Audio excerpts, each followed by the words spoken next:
नमस्कार दोस्तों। जैसा कि आप सभी जानते ही होंगे कि विधि के विधान को कोई नहीं बदल सकता, स्वयं विधाता भी नहीं। कहा भी जाता है, लाख करो चतुराई, विधि का लिखा मिट न जाए। और ये भी कहा जाता है कि मुद्दई लाख बुरा चाहे, मगर क्या होता है वही होता है जो मंजूरे खुदा होता है। आज का वीडियो बहुत ही ज्ञानवर्धक है, इसीलिए इस वीडियो को पूरा देखें। अगर आपके पास समय हो तो ही ये वीडियो देखें, वरना इस वीडियो को आप नहीं देखें तो बेहतर है, क्योंकि आधा अधूरा ज्ञान आपके किसी काम का नहीं होगा, उल्टे आपका समय बर्बाद होगा। बहुत सारे लोग हैं जो आज भी विधि के विधान को बदलने के लिए अथक प्रयास करते हैं और अंततः उन्हें निराशा हाथ लगती है और उन्हें फिर ग्लानि होती है कि हमने ऐसा क्यों किया। आज इस कहानी के माध्यम से आपको ऐसी घटना की जानकारी मिलेगी जिससे आपका जीवन ही परिवर्तित हो जाएगा। आइए जानते हैं कैसे। एक समय की बात है, काशी नगरी में एक ज्योतिष ब्राह्मण रहते थे। उनकी ख्याति दूर दूर तक फैली हुई थी, क्योंकि वो किसी को भी देखकर उसका भूत, भविष्य और वर्तमान जान जाते थे। इस कारण उनके घर लोगों का आना जाना लगा रहता था। एक दिन की बात है कि ब्राह्मण का जो लड़का था वो 8 साल का था। उसने देखा कि पिताजी सभी का जन्म कुंडली देखते हैं और मेरा क्यों नहीं देखते हैं। उस अबोध बालक ने अपने पिता से बोला, पिताजी मेरा भी कुंडली देख दीजिए ना। तो ज्योतिष महाराज बोले कि बेटा, अभी आपका कुंडली मैं नहीं देख सकता, आप अभी बहुत छोटे हैं, थोड़े बड़े हो जाइएगा तो आपका भी भविष्य में देख दूंगा। ऐसे ही कुछ बरस बीत गए। बच्चा थोड़ा बड़ा हो गया, उसकी जिज्ञासा बढ़ते गई। उसने फिर जिद करने लगा कि पिताजी अब तो मेरा कुंडली देख दीजिए, मेरा भविष्य कैसा है जरा देख तो दीजिए। ज्योतिष ने कहा ठीक है, देख देता हूँ। उन्होंने अपने बेटे का भविष्य देखा। उसका भविष्य सब कुछ तो ठीक था, किंतु उसके भविष्य में ये लिखा था कि उसकी शादी किसी नीच जाति की कन्या से होगी। अब ब्राह्मण चिंतित हो गए कि मैं तो ब्राह्मण कुल का हूँ और नीच जाति की कन्या से मेरे पुत्र का अगर विवाह होगा तो मैं समाज में क्या मुंह दिखाऊंगा, और अगर हमें भूत भविष्य वर्तमान जानने की क्षमता है तो हमें उसे बदलने की भी तो क्षमता है। क्यों ना मैं उसको देखूं कि इसकी शादी कौन सी कन्या से होगी। उन्होंने ग्रंथ को पलटा। ग्रंथ के अध्ययन से उन्हें पता चला कि पास के ही गांव में एक मछुआरे के घर में एक लड़की का जन्म हुआ है जो सिर्फ 7 महीने की है। मछुआरे की 5वीं बेटी के रूप में वो जन्म ली है, उसी से उनके बेटे का विवाह होना तय है। ज्योतिष महाराज गांव में गए और मछुआरे के घर जाकर बोले कि मछुआरे, क्या तुम्हारी 5वीं कन्या का जन्म 7 महीना पहले हुआ है? क्या उसका नाम चंद्रमुखी है? मछुआरे ने बोला, ब्राह्मण देवता, आपसे क्या छुपा है, आप तो अंतर्यामी हैं, आप तो त्रिकालदर्शी हैं। सच में हमारे घर में 5वीं कन्या रत्न का जन्म हुआ है और उस कन्या का नाम चंद्रमुखी है, क्योंकि वो चंद्र के समान सुंदर है। ब्राह्मण देवता चिंतित हुए और बोले, मछुआरे, एक बात तो मानेगा? उसने बोला, क्यों नहीं महाराज, आप त्रिकालदर्शी है, आप जो कहेंगे वो मैं मानूंगा। ज्योतिष ने कहा कि तुम्हारे घर में जो 5वीं कन्या का जन्म हुआ है वो तुम्हारे घर का अनिष्ट करने के लिए आई है, तुम्हारा सब कुछ नाश हो जाएगा, इसलिए तुम इस कन्या का त्याग कर दो। मछुआरा बोला, महाराज, मैं कैसे उसका त्याग कर दूं, अभी तो अबोध बालिका है, अभी तो सिर्फ 7 महीने की है, किसे उसे दे दूं? उन्होंने कहा कि अगर समस्या का मुझे पता है तो मुझे समाधान भी पता है, तू सुन, ऐसा कर, तुम अपनी इस पुत्री को मुझे दे दे। मेरे पास कोई पुत्री नहीं है, मैं इसको पाल पोस कर बड़ा कर दूंगा और इसकी शादी विवाह करा दूंगा। मछुआरा ब्राह्मण का बात मानकर अपनी पुत्री उन्हें दे दिया। ब्राह्मण मन ही मन खुश हुआ और उस कन्या को लेकर आगे बढ़े। आगे बढ़ने के बाद ब्राह्मण के मन में ख्याल आया कि अगर मैं इस कन्या की हत्या कर दूंगा तो मुझे बाल हत्या का पाप लग जाएगा।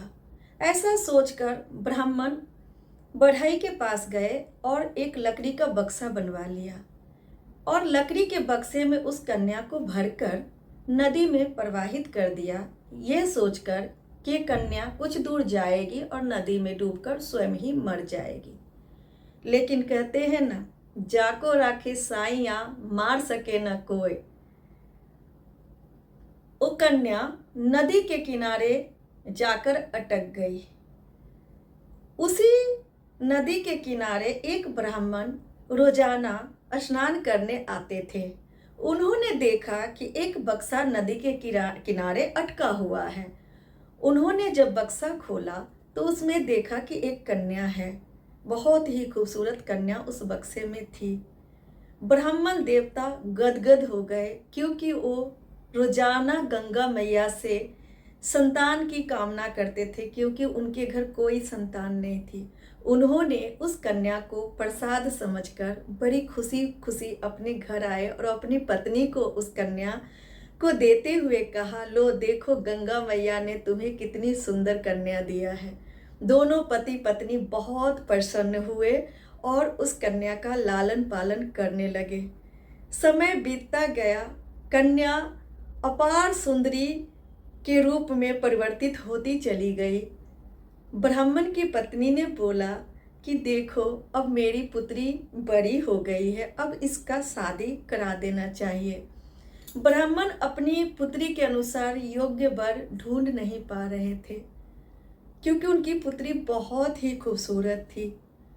फिर ब्राह्मण देवता अपनी पुत्री के लिए वर की तलाश में एक दिन उसी गांव में पहुंच गए जिस गांव में वो ज्योतिष रहते थे, और उन्हें पता लगा कि उनका बेटा बहुत ही योग्य है, जो उनकी कन्या के लिए बिल्कुल सुयोग्य वर होगा। उन्होंने ज्योतिष महाराज से विनती की कि आप मेरी कन्या को स्वीकार करें और अपनी पुत्र वधू बना लें। ज्योतिष भी बहुत प्रसन्न हुए कि अरे, ये तो मेरे लिए बहुत सौभाग्य की बात है, मेरे बेटे की शादी एक ब्राह्मण पुत्री से होने जा रही है। उन्होंने दोनों की शादी करा दी। लड़की की सुंदरता से उसका पति बहुत मोहित था, बहुत खुश था। ब्राह्मण भी अपनी बहू को पाकर बहुत खुश थे।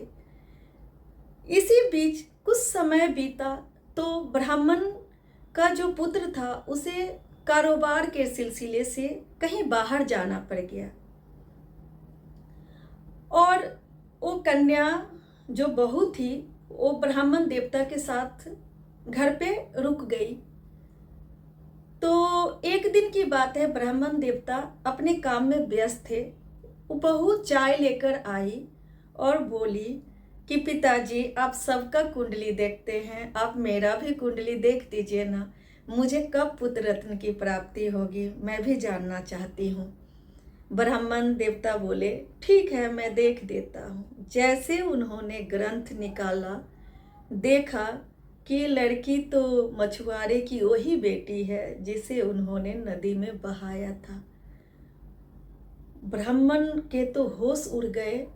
फिर भी तसल्ली के लिए उसने अपनी बहू से पूछा कि क्या तुम अपने पिता की इकलौती संतान हो? उसने कहा, जी पिताजी, मैं अपने पिता की इकलौती संतान हूँ, किंतु मेरे जो असली माता पिता थे वो बहुत दुष्ट थे। उन्होंने मुझे नदी में प्रवाहित कर दिया था, किंतु जो ये मेरे नए माता पिता हैं, इन्होंने मुझे पाल पोस कर बड़ा किया है, इसलिए यही मेरे माता पिता हैं और मैं ही इनकी इकलौती संतान हूँ। ब्राह्मण देवता समझ गए कि ये कन्या मछुआरे की बेटी ही है। अब उन्होंने फिर विचार किया कि अच्छा कोई बात नहीं है, कुछ नहीं बिगड़ा है कुछ। अब इस कन्या का, अब अपनी बहू के बारे में कुछ हमें उपाय करना होगा। उन्होंने कहा कि तुम्हें पुत्र चाहिए ना? तो बोले जी पिताजी। तो बोले कि उसके लिए तुम्हें मेरी बात माननी पड़ेगी। उन्होंने कहा क्यों नहीं मानूंगी पिताजी, आपकी हर बात मानूंगी। तो उन्होंने कहा चलो तुम्हें समुद्र के किनारे चलना पड़ेगा। कन्या बोली ठीक है मैं जाऊंगी। दोनों ससुर और बहू समुद्र के किनारे गए और ससुर ने एक अंगूठी निकाली और समुद्र में फेंक दिया और बोला कि देखो, अगर तुम पुत्र की प्राप्ति चाहती हो तो जो अंगूठी मैंने समुद्र में फेंका है उसे अगर तुम ढूंढ लोगी तभी मेरे घर आना, तभी तुम्हें पुत्र रत्न की प्राप्ति होगी, वरना तुम्हारा पति मर जाएगा। और अगर तुम अपने पिता के पास गई तो तुम्हारा पिता भी मर जाएगा। इसलिए जब तक अंगूठी न मिले तब तक तुम कहीं मत जाना, अंगूठी को ढूंढते रहना। बहुत दिन बीत गया, अंगूठी नहीं मिला। बहू की हालत बहुत खराब हो गई, भटकते भटकते जंगल को चली गई। उसी जंगल से एक व्यापारी जा रहा था, जिसने उसकी ये हालत देखी तो पूछा कि बेटी तुम इस घने जंगल में क्या कर रही हो? यहाँ तो बहुत सारे हिंसक जानवर हैं जो तुम्हें खा जाएंगे। उसने कहा मेरा इस संसार में कोई नहीं है, मेरा कोई घर नहीं है, मैं कहाँ जाऊं? उस लड़की पे उस व्यापारी को दया आ गई और बोला पुत्री, अगर तुम्हें कोई आपत्ति न हो तो क्या तुम मेरे साथ मेरे घर में रहना चाहोगी? उस लड़की ने कहा ठीक है मैं चली जाऊंगी। वो लड़की व्यापारी के घर में रहने लगी, खाना वगैरह बनाती और वो व्यापारी भी उसे बेटी समान समझकर रखने लगा। जिस व्यापारी के घर में कन्या गई उस घर का जो मुखिया था वो ज्योतिष महाराज के परम मित्र थे। और उधर जब ज्योतिष महाराज के बेटा लौट के आए और अपनी पत्नी को न देखा तो पिता से पूछा मेरी पत्नी कहाँ गई?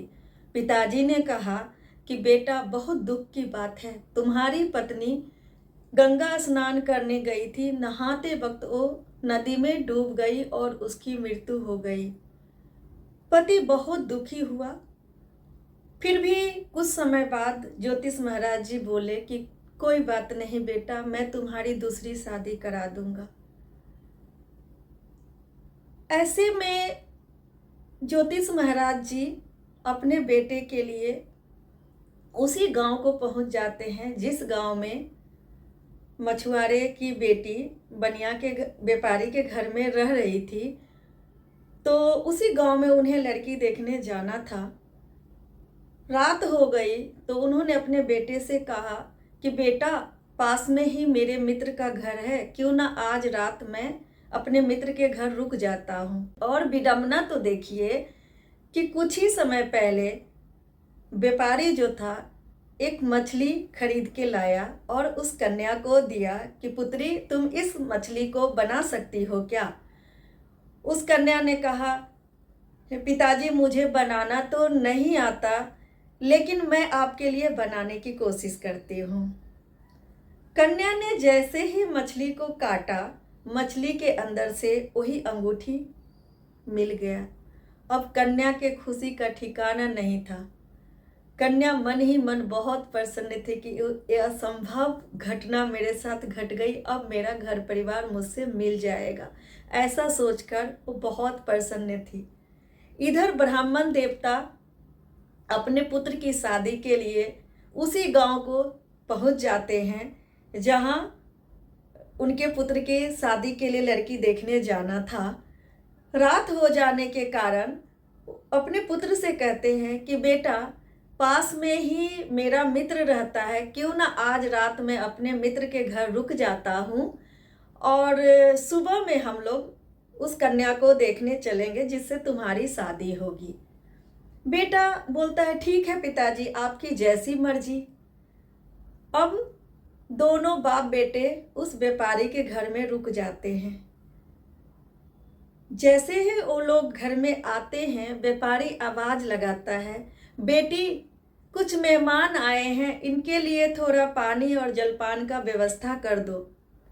जैसे वो लड़की पानी और नाश्ता लेकर आती है तो अपने ससुर और पति को देखकर अचंभित हो जाती है, शांत हो जाती है। उसका पति जैसे ही अपनी पत्नी को देखता है, घबरा जाता है और बोलता है, पिताजी आपने तो कहा था कि मेरी पत्नी मर गई, मेरी पत्नी तो जीवित है। ब्राह्मण देवता को बहुत ग्लानि होती है और शर्म से अपना सर झुका लेते हैं और सारी वृत्तांत अपने बेटे और अपने मित्र को बताते हैं कि मैं सोचा था कि मैं भूत भविष्य वर्तमान देख सकता हूँ, तो भाग्य को भी बदलने की क्षमता रखता हूँ, लेकिन भाग्य को बदलने की क्षमता तो परमात्मा में भी नहीं है। जैसा कि शास्त्रों में वर्णित है, विधि का विधान विधाता भी नहीं बदल सकते हैं, फिर मैं क्यों चला था ऐसे विधान को बदलने।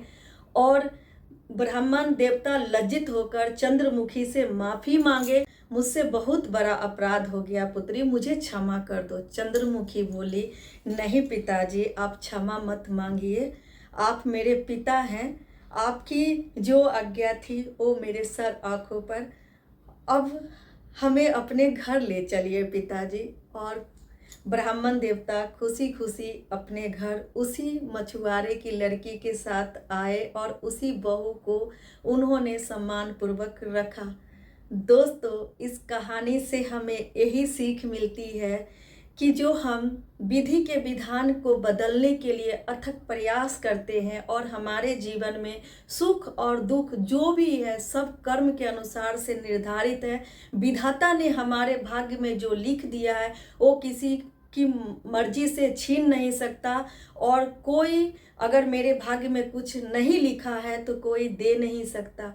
इसलिए व्यर्थ की चिंताओं में न पड़कर जो आपके पास मौजूद है उसकी कद्र कीजिए और फालतू और व्यर्थ की बातों में अपना समय बर्बाद नहीं कीजिए।